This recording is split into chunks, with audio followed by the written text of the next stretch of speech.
Clay Presley does what all passengers should. He stays calm and tries to think ahead.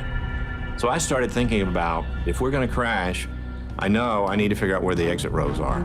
If the water comes in, you need to be able to hold your breath long enough to get to those 4 or 5 rows and get the doors open if you can. But before anyone can escape, they must first survive a high-speed impact. Looked like the airplane was going right for the bottom of the Hudson River. Then the airplane popped up, and it was just sort of gently rocking in the waves.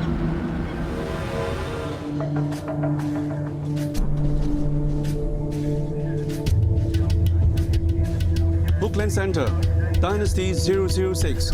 We're declaring an emergency. We request a direct route to San Francisco. Well, they cleared all the other airplanes out of the way.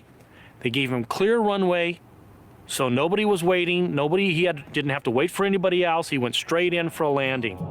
Dynasty 006, Oakland Center, you are now cleared. You are free to descend at pilot's discretion.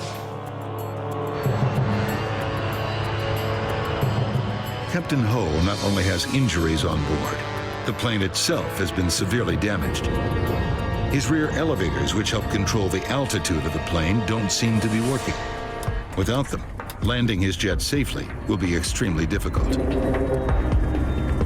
The problem is it's a very big airplane and it responds very, very slowly, and you just might not do it before you run out of air. You might hit the ocean. What you need is a very cool head. Captain Ho must now land using varying amounts of engine thrust. It's a controlled fall towards the runway. As we came in, we flew over the house in Atherton where I had lived, where my kids had been born. And I looked down and said, boy, this is fitting. If we don't make it down, or if this plane explodes on landing because it's been so badly torqued and ruptured, you know, at least I got to see that.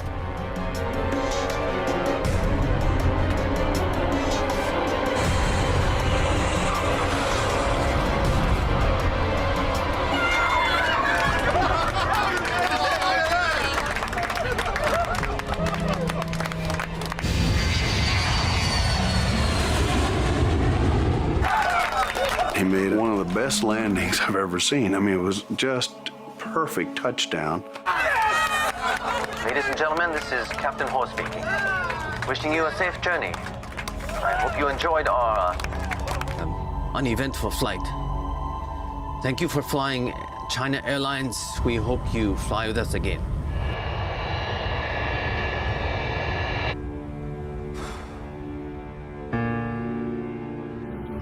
Between the frigid waters of Cook Inlet and the towering Alaskan mountains, Anchorage International Airport awaits the arrival of a stricken 747. 85. Northwest 85, we have you on our radar.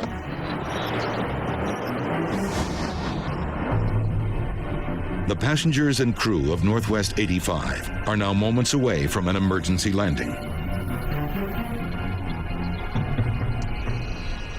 As I was putting my own seatbelt on, I remember thinking to myself, is this all there is? As in, am I done here? Am I going to be alive when this is over? And I thought about my kids and my husband and my home. Northwest 85, clear to land. Emergency equipment standing by. Roger, cleared to land. The crew still has no idea what will happen when the plane touches the ground. There were close to 400 passengers in that airplane and a crew of 18, and some of them people that I knew personally, like John and the other pilots in the crew. So waiting was hard. Okay, everyone, here we go.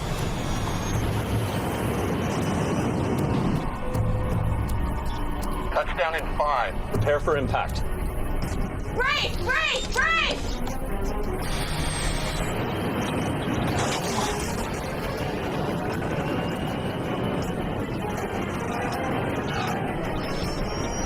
You got it?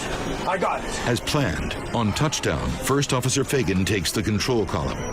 Captain Hansen guides the front wheels with the tiller. The timing is critical. One false step, and the plane could shoot off the runway.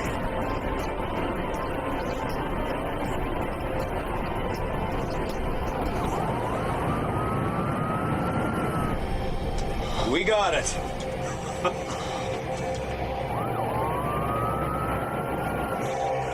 Good job, Mike.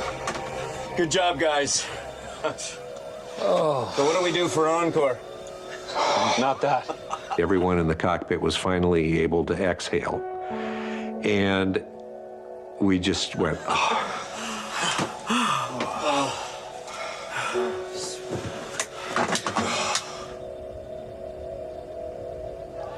Once we were given the signal that it was okay, Please remain seated until the seatbelt light is off. I knew that I had to get up and go to that entry door and get these people out of this airplane. We did what we were trained to do. We did a great job. Controllers can see what the pilots can't. That's quite the rudder you got there. Must have been a hell of a ride. Oh yeah, it was a real joyride.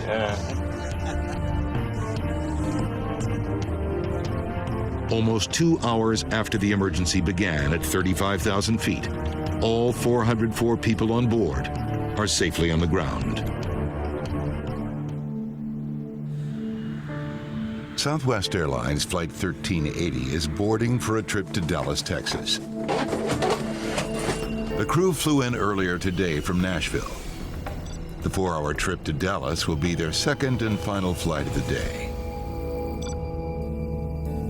As Flight 1380 climbs to cruising altitude, controllers at LaGuardia hand the flight over to New York area controllers.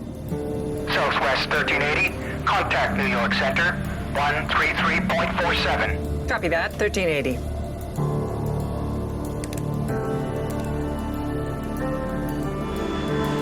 "20 minutes after takeoff. Thank you.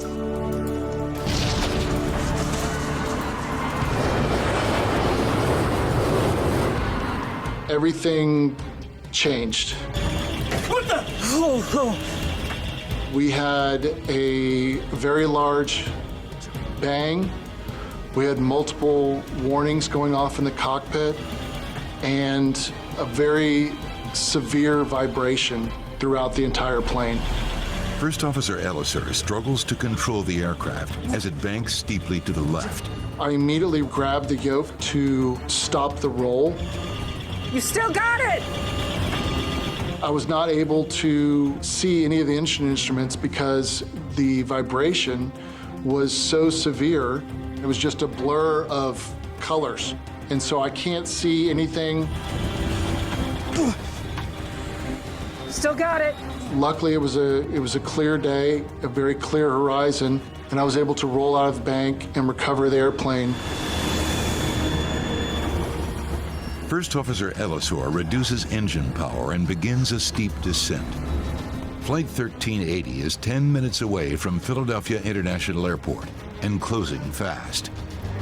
At an altitude of just 1,000 feet and 3 miles from Philadelphia International Airport, the pilots prepare for an emergency landing. Southwest 1380, runway 27 left, cleared to land. 27 left, cleared to land, Southwest 1380. It's seconds before touchdown. Flight 1380 is flying towards the runway at breakneck speed. Speed brake. Armed with a green light. The pilots are unsure of the damage to the plane. They're making a high-speed approach with a reverse thrust from only one engine to slow them down. They might not have enough runway to stop safely. 50 feet. 30 feet. Captain Schultz is a veteran Navy pilot. She's landed F-18 Hornets in war zones. But this is a landing unlike any other.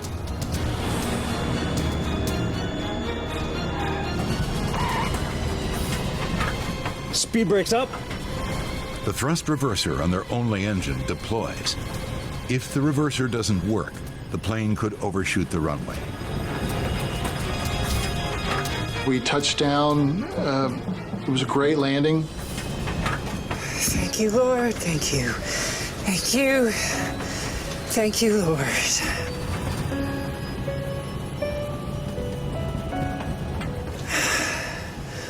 Just gonna pull her around here to the fire trucks. Flight 1380 rolls to a stop. Seatbelt, please. Thank you.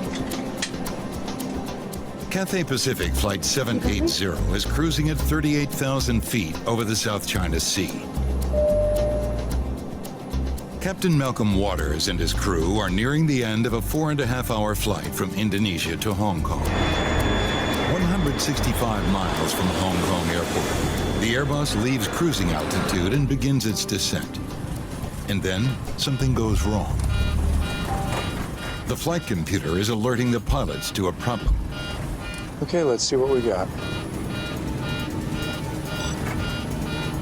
Engine 2 stalled. The plane's monitoring system indicates there's an issue with the right engine, engine number 2.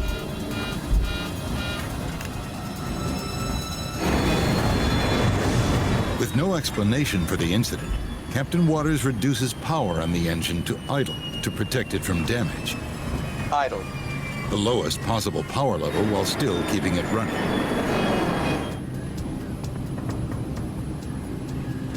The pilots prepare to land the Airbus with only one engine. Everything is set for an emergency landing. But then, another alert and more vibrations. Engine 1 stalled. Engine 1 stall confirmed. Things have gone from bad to worse. The monitoring system indicates they've just lost the other engine, the one they were counting on to get the plane to Hong Kong. The monitoring system tells the pilots to put the malfunctioning engine number 1 into idle. They are a minute from touchdown. Then, another alert. It's overspeed. It's an overspeed warning, a signal the aircraft is flying too fast. Captain Waters can't figure it out. They should be slowing down. He rechecks the controls. Then he sees it. Engine number 1, which he throttled back minutes earlier, is still running at 74% power. High thrust, too high to land safely. Too low, terrain. Too low, terrain. Their speed is over 100 miles per hour faster than normal. So fast, the flight computer doesn't recognize that the pilots are trying to land. Captain Waters pushes the nose down, forcing the Airbus onto the runway.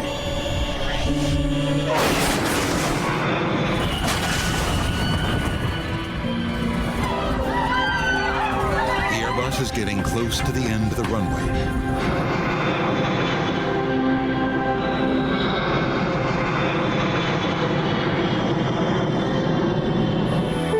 Finally, the aircraft comes to a halt just a short distance from the water's edge. They've used up more than 8,800 feet, over 1.5 miles of runway. Once the aircraft did stop, there's a look of what the hell just happened.